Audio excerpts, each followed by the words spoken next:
Bonjour madame, nous sommes très contents de vous rencontrer pour cet entretien qui va porter sur divers sujets.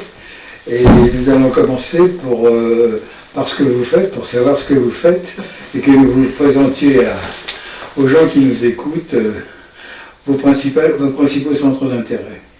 Mes principaux centres d'intérêt sont très divers. Bon, d'abord de formation, je suis historienne, puis après j'ai travaillé un bon moment dans les services de l'État, et puis après j'ai aidé les armées dans le cadre de la réserve opérationnelle, et j'ai toujours continué à réfléchir, à écrire sur les questions internationales et stratégiques, au sens large. Au début, c'était de l'évaluation, quand je travaillais pour l'État, c'était de l'évaluation politico-militaire. Mais voilà, j'ai élargi mon scope. Et aujourd'hui, je fais essentiellement deux choses. Je devrais en faire plus, mais j'en fais déjà deux. J'ai un petit think tank qui s'appelle Géopragma, qui est consacré à la réflexion sur et à la rénovation de la pensée stratégique française, sous un angle très pragmatique, parce que j'ai été formée comme ça. Il n'y a pas d'idéologie, pas de dogme, pas de parti pris, pas de pro, pas de contre, juste essayer d'analyser les situations conflictuelles, et la matière ne manque pas, sous un angle pragmatique, et d'essayer de dire ce qui serait bon pour notre pays de faire. Voilà, j'ai toujours gardé la fibre service de l'État, si j'ose dire. Et puis récemment, je me suis dit, étant donné que je n'ai plus beaucoup l'occasion d'aller sur de grands médias dits mainstream, j'ai décidé de créer une petite chaîne YouTube qui s'appelle Paix et Guerre. Mais ça fait quelques mois, où pour l'instant, une fois par semaine, dès que je pourrai, je le ferai plus, j'essaie de décrypter un peu ce qui se passe. Je choisis des thèmes en fonction de l'actualité, des choses qui me semblent les plus importantes à partager, toujours en faisant une analyse pas de vulgarisation, mais quelque chose qui soit accessible, qui soit informé et qui évidemment tranche généralement avec ce qu'on nous dit des mêmes situations dans les grands médias. Je témoigne voilà. Et je participe. Voilà, donc c'est le cœur de ce que je fais. Et ça prend déjà beaucoup de temps parce qu'il faut se tenir au courant de tout. Oui. Trouver de bonnes sources ouvertes. Je reste toujours étonné des personnes qui sont capables de gérer toutes ces affaires qui apparaissent dans le monde avec plus ou moins de gravité. J'avoue que ça fait longtemps que je vous écoute, donc je sais que je connais la qualité de vos travaux. Mais je vous remercie. Mais en fait, tout est lié, donc c'est une approche, si vous voulez. Et après, bien sûr, chaque analyste a sa manière de faire, de comprendre. Bon, on ne prétend pas à l'objectivité pure, qui est une idéalité, mais l'idée, c'est de faire des liens, d'avoir quand même des réflexes, d'analyse, de doute, de recoupement, voilà, et surtout de partir du principe que, a priori, la véritable marche des choses ou les véritables motivations en matière internationale et en matière de géopolitique générale, même de géoéconomie d'ailleurs, sont masquées, ne sont pas partagées avec le grand public. Donc on arrive à des situations où, en plus dans des États comme les nôtres, où il y a une grosse centralisation quand même du pouvoir, pour moi, il y a une dichotomie, il y a une dissonance entre la manière dont c'est analysé et présenté, et dont on pousse derrière des politiques, et puis en fait ce qui devrait être une analyse pour moi de fond, un vrai diagnostic si vous voulez, qui doit conduire à une thérapeutique, si j'ose dire, si je file la métaphore médicale, mais la thérapeutique elle doit partir de nous, elle doit partir de la France, et moi je trouve qu'on ne parle plus de la France en fait. Absolument. Voilà. Et donc la thérapeutique, elle doit aussi être partagée. Mais bien sûr, mais c'est pour ça que je fais ce que j'appelle de la philanthropie géopolitique. J'aime beaucoup ça.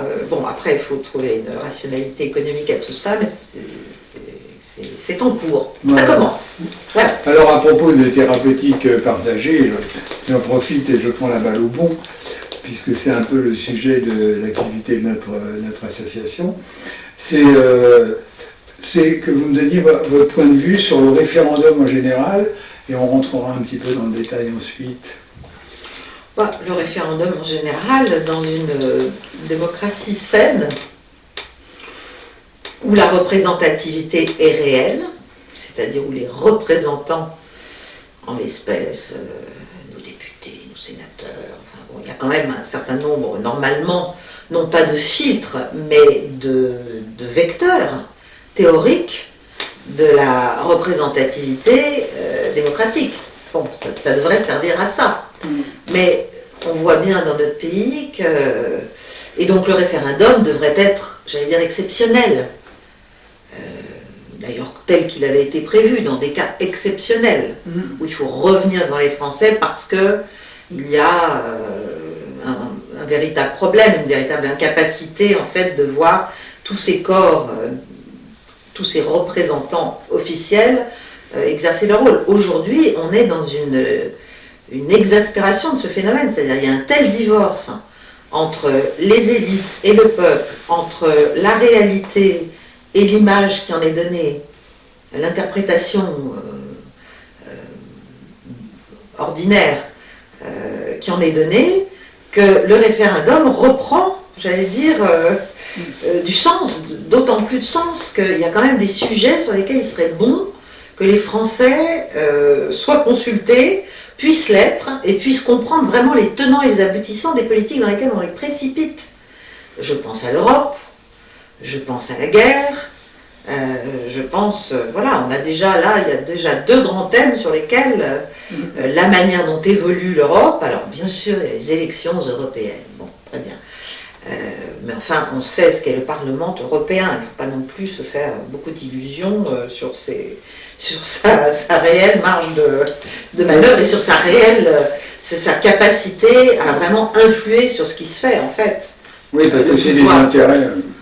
Des intérêts économiques considérables, un lobbying considérable, une commission qui a grossi le champ de ses compétences et de sa soi-disant légitimité. Un Conseil européen, enfin si vous voulez, il y a une marche telle vers le fédéralisme que... On a du mal à pas le dire d'ailleurs. Oui, si la marche n'est pas.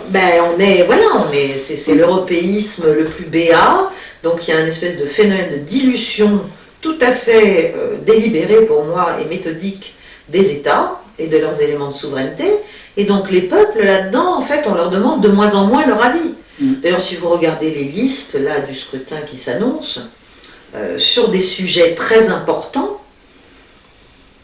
il n'y a pas non plus, je trouve, une grande... le sujet de la guerre, il n'est pas tellement avancé par les candidats. Et pourtant, il le devrait. Donc, il y a une espèce de consensus implicite qui a été clairement...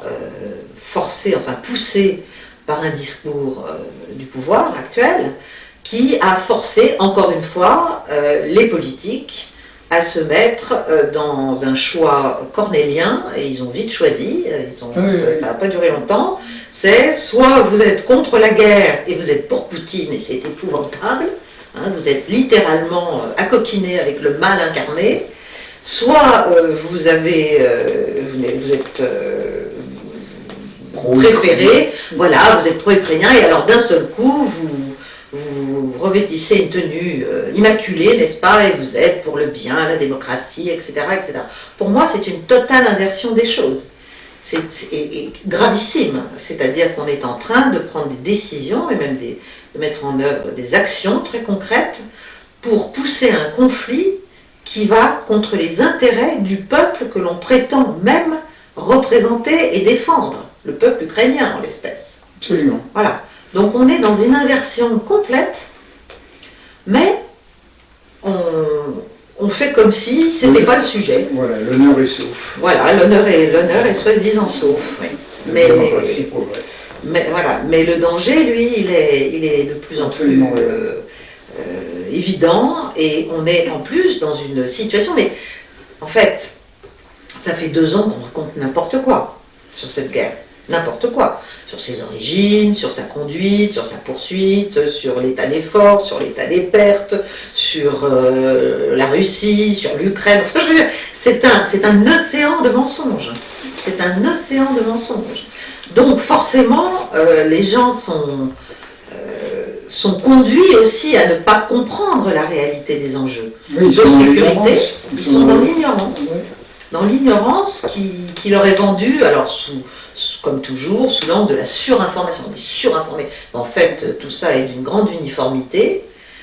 C'est la répétition, c'est le bourrage de crâne, voilà. Et au bout d'un moment, bon, soit vous êtes bon, soit vous êtes mauvais, tout le monde veut être bon, donc tout le monde est pro-ukrainien. Super. Voilà. Et comme ça, on a, d'après les experts les plus informés qu'on peut suivre, qui sont souvent anglo-saxons d'ailleurs, on a un bon demi-million de morts et de blessés graves, voire plus dans certaines évaluations du côté ukrainien. Donc il y a quand même un moment où on devrait se dire, faudrait peut-être s'arrêter. Si on veut vraiment protéger l'Ukraine ou ce qu'il en reste, et chaque jour il en reste un tout petit peu moins, pour moi il est évidemment temps de chercher les négociations, de comprendre les problèmes sécuritaires de la Russie, enfin de commencer à sortir de notre aveuglement, mais qui est très délibéré, on fait semblant de ne pas comprendre. Donc, mais si vous dites ça, on vous explique que vous êtes munichois, Pour moi, c'est exactement l'inverse. Les munichois sont ceux qui tombent dans ce travers qui consiste à faire semblant de croire à ce qu'est la démocratie ukrainienne, à ce qu'est la sécurité de l'Europe. Et alors maintenant, on nous a trouvé l'argument ultime, c'est qu'il paraît que la Russie va envahir l'Europe. La Russie menace l'Europe. Voilà. Donc, à partir de ce moment-là, tout est possible, n'est-ce pas? Et on fait des folies, on fait des accords franco-ukrainiens très dangereux dans leurs conséquences possibles. On pousse.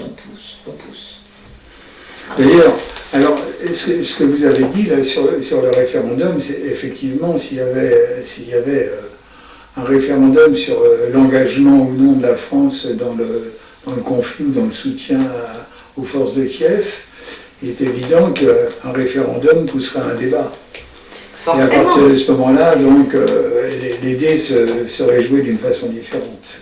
Totalement, parce que là, le pouvoir ne pourrait plus aller contre, à mon avis, une immense majorité du peuple français qui a quand même un grand bon sens.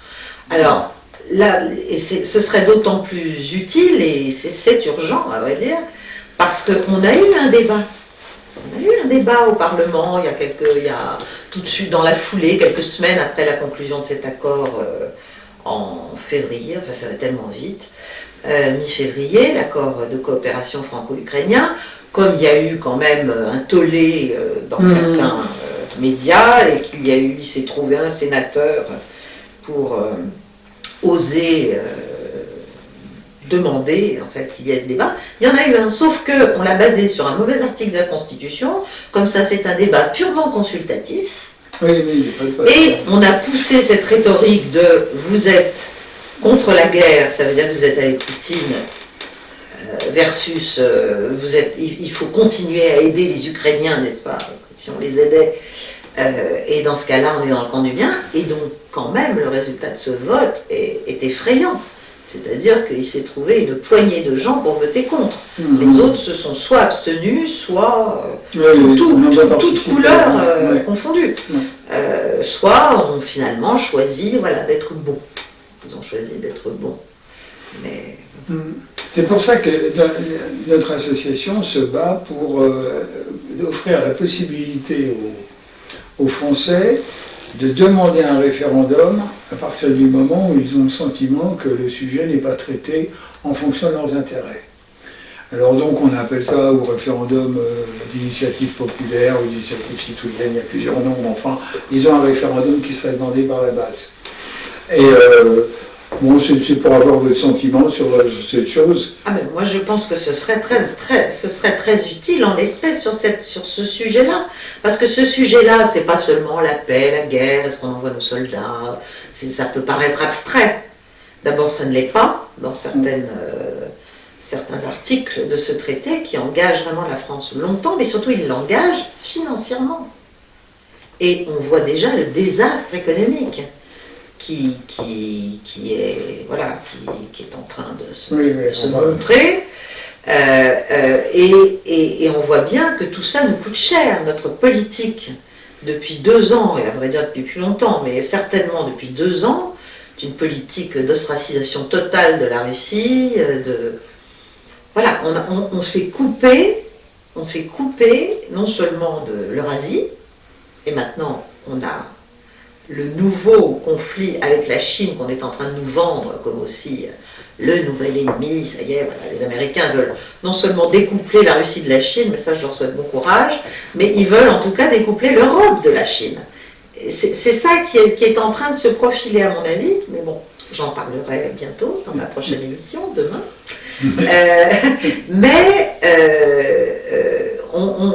On est vraiment dans une situation où on vit. Enfin, il y a qu'à voir le prix de l'électricité, le prix du gaz, le prix de tout, l'inflation. Voilà, l'économie russe qu'on devait mettre à genoux, n'est-ce pas, elle se porte plutôt pas mal pour une économie dans une situation de guerre et agonie de sanctions, n'est-ce pas, alors que les nôtres, elles vont assez mal quand même dans l'ensemble.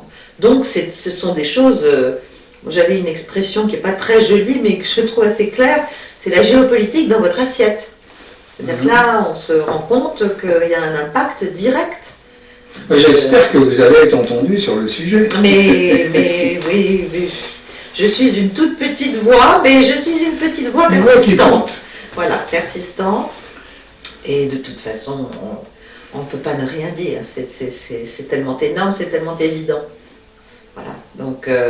Donc moi, je suis évidemment tout à fait favorable à ce que sur de grands sujets, c'est-à-dire, on ne va pas faire des référendums sur tout et n'importe quoi, parce qu'il y a quand même, théoriquement, nous avons un régime parlementaire avec des parlementaires qui sont censés être à l'écoute. Assurer les contre-pouvoirs. Voilà, assurer des contre-pouvoirs et relayer justement la réalité des besoins et des préoccupations de leurs mandants.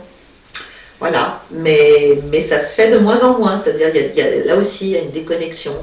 On a l'impression que ça ne les intéresse plus vraiment de savoir ce que pensent les gens qui pourtant les élisent et leur font confiance. La vie des partis, qu'est-ce que vous voulez? Il faut Oui, quand même qu'il y ait de temps en temps des élus qui soient protégés, qui ne repassent pas devant les électeurs.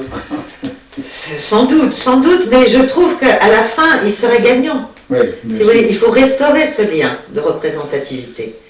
Parce que le référendum, c'est utile, mais encore une fois, pour moi, ça n'est pas un mode de gouvernement. On peut pas se mettre à... Oui, on ne va pas demander toutes les 5 minutes... d'habitants...